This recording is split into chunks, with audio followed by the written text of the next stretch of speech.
કેમ્બ્રિજની degree, પોતાની બહેન સાથેની સહિયારી મિલકત અને ચાલી રહેલા કેસો વિગતે જણાવ્યું છે રાહુલ ગાંધીએ પોતાના એફિડેવિટમાં। આવો જાણીએ વિગતે। નમસ્કાર, હું છું હિમાની, આપ જોઈ રહ્યા છો ન્યૂ ગુજરાતી ન્યૂઝ। કોંગ્રેસ નેતા રાહુલ ગાંધીએ ગઈકાલે કેરળની વાયનાડ લોકસભા બેઠક પરથી ઉમેદવારી પત્ર ભર્યું છે।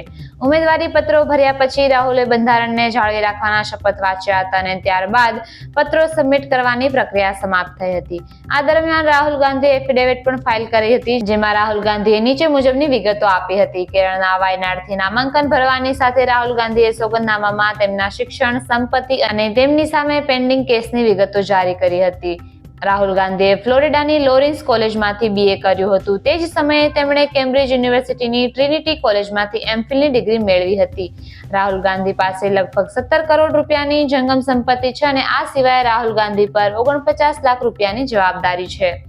રાહુલ ગાંધી પણ તેમની બહેન પ્રિયંકા ગાંધી સાથે દિલ્હીના મહેરૌલીના સુલતાનપુર ગામમાં સંયુક્ત રીતે સંપત્તિના માલિક છે। રાહુલ ગાંધીએ તેમની સામેના તમામ કેસોની માહિતી આપી હતી, તેમાં માનહાનિના કેસમાં સજા અને તેના પર સુપ્રીમ કોર્ટના પ્રતિબંધનો ઉલ્લેખ પણ કર્યો છે। પોતાના સોગંદનામામાં રાહુલ ગાંધીએ 10 જનપદ, દિલ્હીનું સરનામું તેમજ તેમના ફેસબુક, એક્સ અને ઇન્સ્ટાગ્રામની માહિતીઓ પણ આપી હતી। આવી જ અવનવી માહિતી માટે જોડાયેલા રહો ન્યૂ ગુજરાતી ન્યૂઝ પર।